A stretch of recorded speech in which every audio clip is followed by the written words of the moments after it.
Aujourd'hui, nous allons créer une application mobile, la première, la plus simple du monde. Tout simplement un champ à remplir, un label de l'autre côté, un bouton, et on va renvoyer le texte qu'on a écrit dans le champ. Voilà. Alors, première chose à faire, donc je démarre un nouveau projet. Je vais sur Empty Activity. OK, next.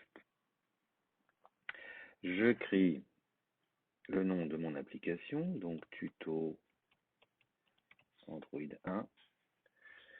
Je choisis le bon langage, donc programmons en Java. Vous pouvez créer un nom de domaine et je cible comme API minimum l'API 24, ce qui permettra de faire tourner notre application sur les mobiles avec Android Nougat et plus. Voilà, ce qui représente à peu près 37% du parc. Je termine. Voilà. Donc on laisse Gradle travailler. Ça peut être un peu plus long chez vous, selon votre connexion, selon ce que vous avez déjà fait. Ici, donc à gauche, plusieurs présentations pour le projet.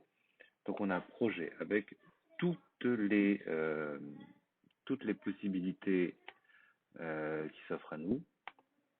Alors excusez-moi, j'enlève ça parce que ça va m'embêter. Voilà, merci. Donc toutes les possibilités. Donc projet, tous les dossiers, ça fait beaucoup. C'est très vite illisible. Je vous conseille donc d'utiliser la version purement Android qui nous donne accès uniquement aux dossiers qui nous intéressent. Le dossier manifeste, où vous avez le manifeste de l'application qui recense finalement toutes les informations importantes pour le fonctionnement de l'application, notamment la partie Activity. Nous n'en avons qu'une pour le moment, mais on en aura plusieurs par la suite. Et donc le nom de la classe qui s'y rattache. Et ces 4 lignes servent à dire au mobile par qui il commence. Donc il commence par celle-là, vu qu'il n'y en a qu'une. Voilà. D'autres dossiers. Le dossier Java avec nos sources et le main activity. Ces deux autres dossiers, on ne s'en occupera pas pour le moment parce que c'est des dossiers de test. Et le dossier ressources, où vous avez le layout, c'est-à-dire la vue. Occupons-nous d'ailleurs en premier lieu de cette vue. Alors, je ferme ça pour avoir un peu plus de visuel. 3 possibilités d'affichage, soit uniquement une version glissée-déposée, une version uniquement texte et un hybride avec le texte d'un côté et la vue de l'autre. Cette vue se constitue de quoi? D'abord, un layout avec des contraintes, constraint layout, et à l'intérieur, un texte vue, autrement dit un label. Alors, ma vue contrainte, moi je peux déjà lui rajouter des attributs, il y en a déjà quelques-uns, mais je vais en rajouter un autre qui sera un padding de 20 dp, ce sera pas mal, qui va nous rajouter un petit bord pour éviter qu'on colle à l'écran. Le text view a des attributs aussi, notamment un texte. Donc le texte, je le modifie pour mettre c'est ici que ça se passe. Voilà, par exemple, vous voyez que la vue se rafraîchit directement de l'autre côté. Je vais donner un nom, parce que si je veux pouvoir récupérer, il faut que je puisse donner des noms à chaque élément. Donc ID, arrobas plus ID, et donc on va appeler cette chose résultat. Donc voilà, donc ça c'est fait. Nous allons aussi ajouter, donc je vous avais dit, un champ qu'on va remplir. Donc ce champ en Android s'appelle un edit text. Edit text, stock. Le wrap content ou le match parent, la différence c'est que match parent il va s'étaler sur tout l'affichage. Donc je vais lui demander de faire un match, voilà. Et en hauteur, par contre, on va s'adapter au texte qu'il y a dedans.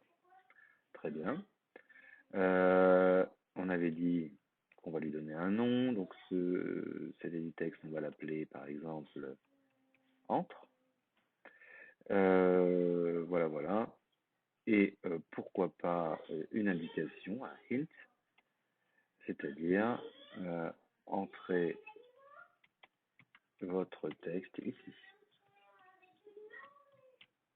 Voilà, je ferme ma balise. Et vous voyez que l'éditeur n'est toujours pas content parce qu'on n'a pas contraint. Alors, on va contraindre ça.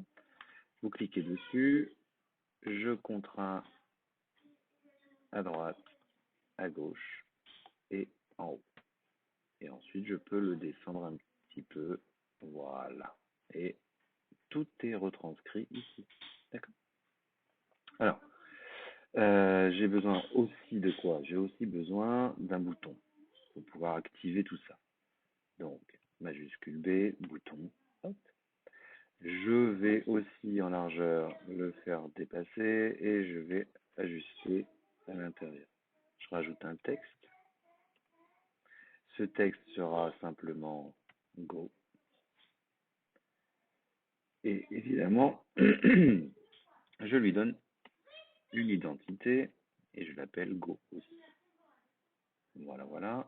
Je ferme ma balise et je vais contraindre notre bouton, hop, en haut, à gauche, à droite. 3 contraintes sont suffisantes. On n'est pas obligé d'en mettre 4. Nous avons nos 3 éléments. Maintenant, alors votre texte, il y a peut-être un E à texte d'ailleurs. Hein, en français, c'est mieux. Ok, je sauve tout ça. Maintenant, allons voir ce qui se passe du côté du main activity.java. Comment c'est construit? En fait, c'est une classe qu'on appelle main activity et qui hérite de app-compat-activity. Ce qui lui impose donc d'implémenter une méthode, le onCreate, qui va créer l'instance de notre vue et qui va chercher donc dans le domaine commun R le layout qui s'appelle ActivityMain qu'on vient de modifier. On va commencer par déclarer nos éléments. Alors, je déclare, on a quoi dedans? On a un text view. D'accord? Ce text view, on a dit que ce serait le résultat. On a un edit text qui sera l'entrée et un bouton.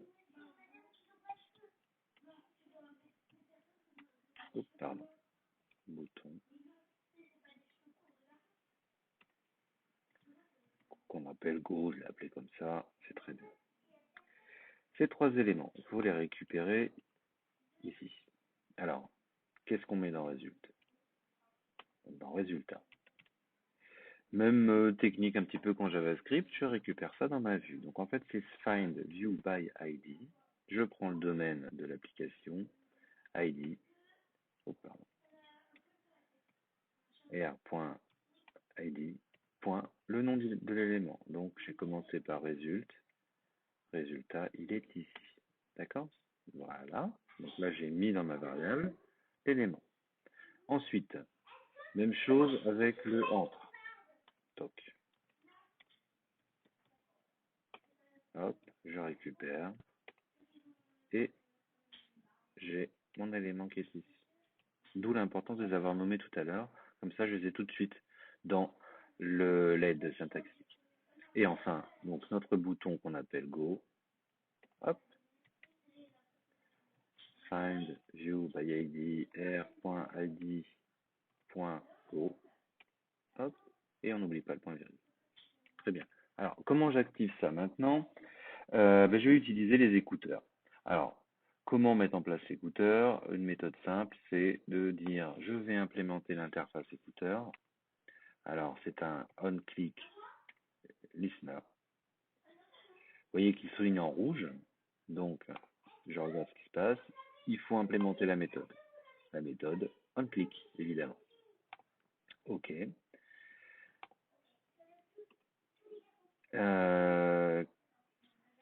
Cependant, là, ça serait un clic sur toute la vue. Alors moi, je n'ai pas envie que ça marche comme ça, j'ai envie que ce soit uniquement le bouton. Donc, au bouton Go, je lui mets un Set On Click Listener. Et où ça, D'accord? Ici, alors là, on a un seul bouton. Donc évidemment, pour View, bah, il n'y a pas 36 cas de figure. Quand on aura plusieurs éléments, il faudra spécifier sur chaque élément ce qui va se passer. Donc du coup, je peux déjà vous montrer comment on fait. Ben, si V, la chose qui a été activée, ben, c'est Go, alors, eh ben, qu'est-ce qu'on fait? On récupère ce qu'on a mis dans Entre et on le met dans Résultat. Alors on parle un petit peu à l'envers en Java. On dit quoi? On dit que Résultat, on va lui mettre un texte, texte qu'on a récupéré dans Entre. Donc Entre, point, getText. Voilà. Donc on a fait ce qu'on voulait. Je vais indenter un peu tout ça. Alors, sur un Apple, c'est Alt Commande L. Sur Windows, ça doit être Contrôle Alt Alt. Bon, à vérifier. Voilà. Donc j'ai tout renseigné. On est bon. Il ne me reste plus qu'à lancer mon application. J'ai bien fait, comme vous l'avez vu avant, un émulateur. Alors en réalité, j'en ai deux. J'en ai un en API 29, un en API 24. Je garde le 29, pourquoi pas. Et je lance l'application. Sous machine, il me démarre un émulateur. Alors que j'avais déjà une application lancée, hein, ça c'est pas grave. Et il ouvre ma nouvelle application. Voilà, oh magique. On écrit notre texte. Alors vous pouvez le taper directement au clavier, ça marche aussi. Je tape coucou, je baisse mon clavier et je lance. Pour l'instant, vous voyez ici, on a ce qu'on avait écrit au début. Je clique Go et magie, ça vient remplacer. Dans les choses intéressantes sur l'éditeur, c'est qu'ici dans le Run, on voit ce qu'il a fait pour l'installation et dans le Logcat, là vous avez un débugger. Il y a beaucoup de rouge, ne vous en faites pas, c'est dû à certains paramétrages de votre émulateur, des choses que n'apprécie pas forcément le système ou qui n'ont pas été déverrouillées. C'est pas gênant. C'est quand même ici qu'on aura les informations sur les différents logs ou les erreurs rencontrées. Voilà. Bon, c'est tout pour cette vidéo. La prochaine fois, je vous montrerai comment on crée une autre vue et comment on peut lui envoyer des résultats et comment on l'ouvre. Voilà. Merci. Allez, à plus tard.